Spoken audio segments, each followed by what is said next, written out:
Bagi menekankan kepentingan rancangan persaraan dan meningkatkan literasi kewangan dalam kalangan penduduk di negara ini, inisiatif Lakastah Bersedia telah dilaksanakan yang merupakan usaha berterusan Tabung Amanah Pekerja TAP.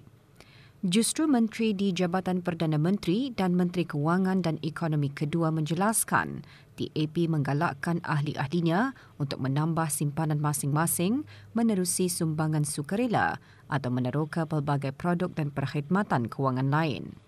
Berucap pada Majlis Pelancaran Lakastah Bersedia yang berhormat Datuk Seri Setia, Dr. Awang Haji Muhammad Amin Liu bin Abdullah juga menjelaskan usaha tersebut bukan sahaja dapat menyelesaikan keperluan kewangan segera, malahan memainkan peranan penting dalam membina masa depan kukuh dan lebih terjamin semasa hari persaraan. Inisiatif program perancangan persaraan TAP disasarkan kepada ahli TAP yang akan bersara dalam masa 10 ke 15 tahun akan datang. Manakala program TAPSET juga ditawarkan kepada pengamal perancangan kewangan.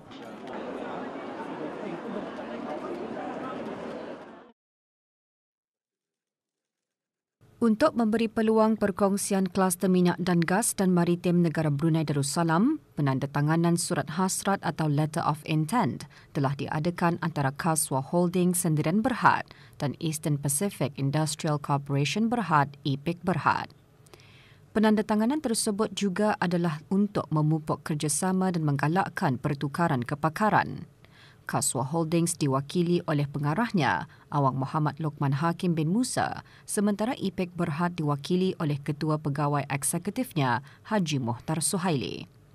Penandatanganan disaksikan oleh Yang Berhormat Datuk Seri Setia, Dr. Awang Haji Muhammad Amin Liu bin Abdullah, Menteri di Jabatan Perdana Menteri dan Menteri Kewangan dan Ekonomi kedua selaku pengerusi Lembaga Kemajuan Ekonomi Brunei dan Yang Amat Berhormat Datuk Seri Dr. Ahmad Samsuri bin Mukhtar, Ketua Menteri Terengganu.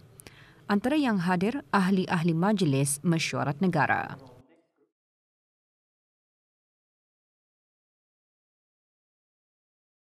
Inisiatif memajukan Perjanjian Perdagangan Bebas Asia Pasifik FTAAP mengukuhkan daya tahan rantaian bekalan dan memupuk perdagangan digital melalui rangka kerja kawal selia yang menyokong keselamatan data, keselamatan siber dan inovasi antara yang ditekankan dalam laporan Majlis Penasihat Perniagaan APEC bagi tahun 2024.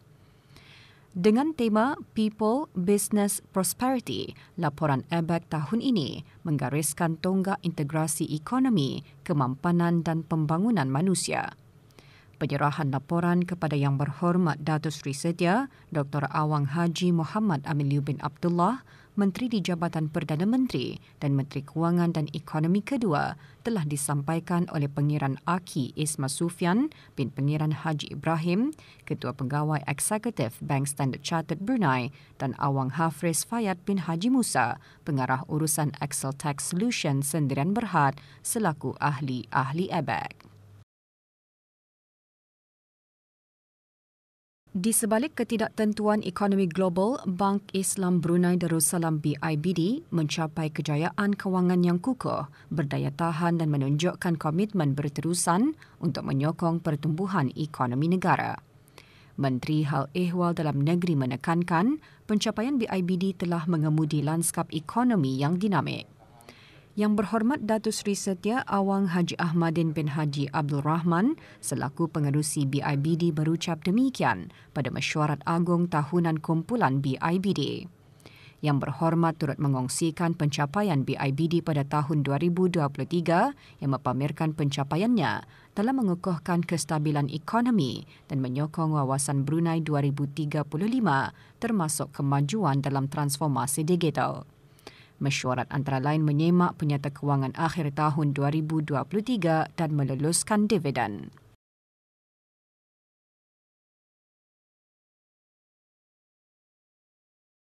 Para peniaga berpeluang meningkatkan pendapatan sekaligus mempromosi produk jualan semasa Malam Minggu Pusat Belia MMPB yang diadakan buat jolong kalinya di sekitar kawasan Kompleks Dewan Kemasyarakatan Daerah Tutong. Selain itu juga pelbagai aktiviti juga ditawarkan semasa festival yang bertemakan Song Dai Li Tutong atau Lakas Taka Tutong. Program tersebut merupakan anjuran MMPB dengan kerjasama Jabatan Daerah Tutong dan Jabatan Belia dan Sukan Cawangan Daerah Tutong.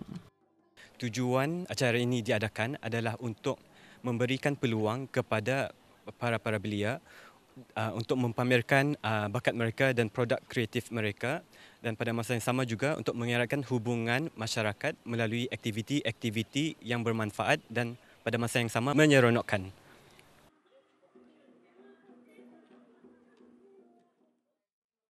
Pelbagai produk keluaran tempatan dari industri pertanian, perikanan, penternakan dan agri makanan telah dijual semasa sambutan Hari Peladang, Petani, Penternak dan Nelayan baru-baru ini. Dengan tema Memperkasa Produk Tambah Nilai, Pemacu Ekonomi Negara, sambutan kali ke-14 telah diadakan di Pasar Kitani Pusat Agribisnes Rimba Gadong. Acara dianjurkan bersama Jabatan Pertanian dan Agri Makanan dan Jabatan Perikanan. Dialu-alukan kepada orang ramai supaya menyokong dan menghargailah juga usaha-usaha pengusaha-pengusaha petani dan memahami akan pengorbanan dan sumbangan mereka kepada sosioekonomi negara. Syarikat penerbangan di Raja Brunei RB komited untuk terus menginovasikan perkhidmatannya bagi mengekalkan daya tarikan dan meningkatkan tawaran serta memberikan nilai tambah kepada pelanggannya. RB baru-baru ini telah melancarkan 2 perkhidmatan baharu iaitu RB Sky Shop dan RB Sky Saver. Pelancarannya disempurnakan oleh Yang Berhormat Datuk Seri Setia, Awang Haji Muhammad Juanda bin Haji Abdul Rashid, Menteri Pembangunan selaku pengerusi RB. RB Sky Saver merupakan perkhidmatan prapilihan hidangan yang menawarkan kemudahan kepada penumpang kelas perniagaan untuk memilih makanan lebih awal. Manakala RB Sky Shop iaitu perkhidmatan membeli belah bebas cukai.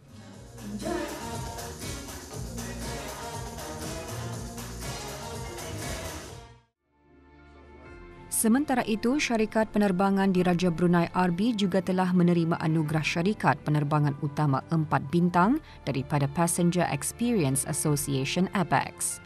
Penyampaian anugerah tersebut berlangsung di California, Amerika Syarikat.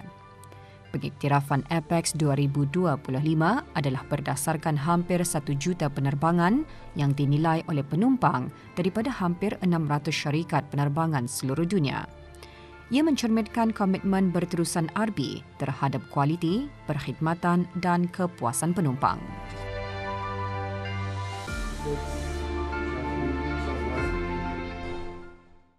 Jabatan Daerah Temburong melalui bahagian perlesenan dan penguatkuasaan menyediakan peluang kepada penduduk kampung daerah berkenaan untuk mengembang majukan sosioekonomi masyarakat dengan mengendalikan tamu mingguan di Tamu Aneka Pekan Bangar Temburong. Tamu mingguan setiap hari Ahad bermula pukul 6 pagi merupakan salah satu langkah bagi menambah tarikan dan kemeriahan Pekan Bangar dengan aktiviti perekonomian. Dengan adanya tamu mingguan ini, ia memberi peluang kepada para pengusaha menjual produk mereka secara langsung sekaligus memberi dorongan kepada pengusaha baharu untuk berjinak-jinak dalam perniagaan atau perusahaan. Saya sehutan yang orang sana cari. Tidak kira bangsa lah, apa-apa saja yang kita jual. Tidak kira bangsa, dari belait, tutung, dari seria. Macam-macam lah, macam sayuran juga. Syukurlah, alhamdulillah lah. Ada juga untuk memuaskan diri lah. Untuk diri di rumah juga ada juga kan pendapatan diri.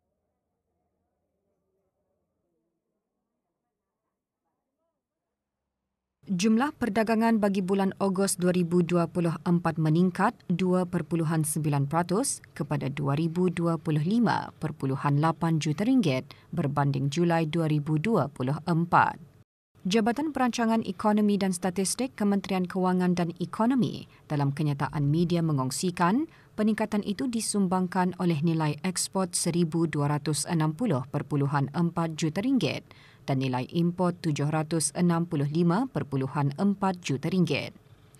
Penyumbang utama kepada nilai ekspor adalah bahan api galian, diikuti oleh bahan kimia dan jentera dan kelengkapan pengangkutan. Pasaran ekspor utama adalah Republik Rakyat China, diikuti oleh Jepun dan Australia. Komoditi ekspor terbesar ke negara-negara tersebut adalah bahan api galian dan bahan kimia. Manakala import pada bulan Ogos 2024 bernilai RM765.4 juta. Tiga komoditi import utama adalah bahan api galian, diikuti oleh jentera dan kelengkapan pengangkutan dan makanan. Sumbangan terbesar rakan dagangan import adalah dari Malaysia, diikuti oleh Australia dan Republik Rakyat China. Secara keseluruhan, imbangan perdagangan meningkat 30% disebabkan peningkatan ekspor 7.3% dengan nilai import mencatatkan penurunan 3.6%.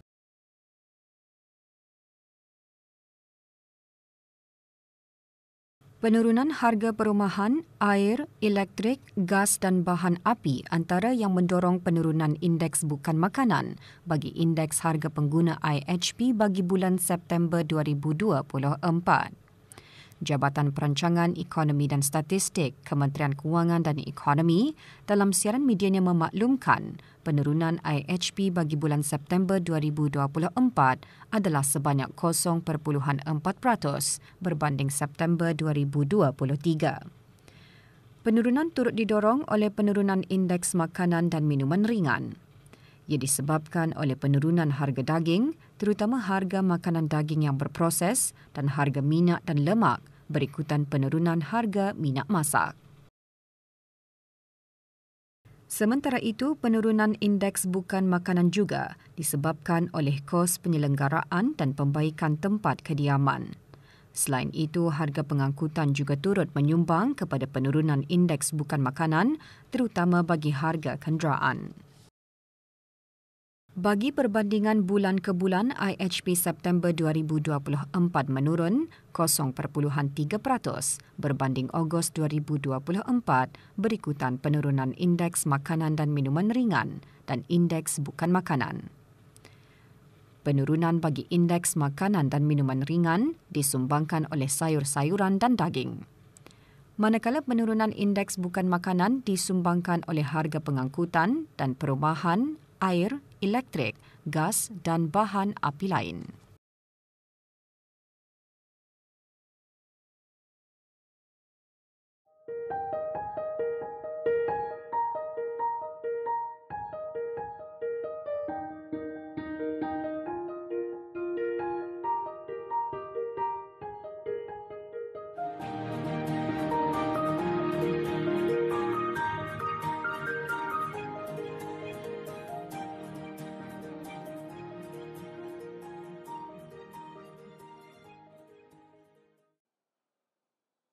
Three-Fee Technologies merupakan salah sebuah syarikat yang menjalankan perniagaan penganjur acara atau event organizer. Sejak perniagaan mula beroperasi pada hujung tahun 2022, setakat ini Three-Fee Technologies telah berjaya menganjurkan lebih 20 acara. Three-Fee Technologies ini pada asalnya adalah sebuah syarikat teknologi di mana kami memberi peluang kepada orang ramai untuk berjual beli barang second hand melalui aplikasi Three-Fee kami to promote sustainability. Tetapi masa ini kami beralih sudah ke syarikat event management selepas menerima high demand from users for a better platform untuk bantu diorang berbisnes dengan lebih baik. Three-Fee started in 2020 tetapi kami bermula beralih ke event management pada tahun 2022. Setelah itu kami berjaya mengadakan event di Rimba Point pada tiap hujung bulan hingga sekarang. For our first annual event iaitu 23rd to 24 Disember, kami berjaya membawa dan menolong sebanyak 60 vendors. Lebih 40 vendors menyertai Three-Fee 10th Marketplace at Rimba yang diadakan di Rimba Point. Dengan memberikan harga sewa yang berpatutan kepada vendor pada tiap acara yang diadakan, Three-Fee juga ingin memberi peluang dan kemudahan yang terbaik kepada peniaga dalam memperluaskan perniagaan mereka. Kami sangat beruntung dengan jumlah vendors from Brunei community yang support us. Our demographic ranges from a very small nano businesses to small sizes enterprise. Aim kami adalah untuk memprovide cost-effective and high-traffic solution to our vendors. Since peningkatan kos sewa dan barang sangat tinggi, we want to give opportunities to Brunei entrepreneurs and business-minded people a cheaper solution to test their product and strategy in the market here through Trifi. Dalam dunia pasaran yang kompetitif, syarikat Trifi ingin sentiasa relevan dalam memberikan para peniaga atau vendor di negara ini harga yang mampu milik bagi mereka yang ingin memulakan usaha perniagaan mereka. Saya sarankan untuk peniaga di luar sana yang ingin memperluaskan diorang punya brand, sila datang ke Trifi. Bagi ingin mereka yang menyertai vendors di sini, boleh follow kami di Instagram Trifi DN.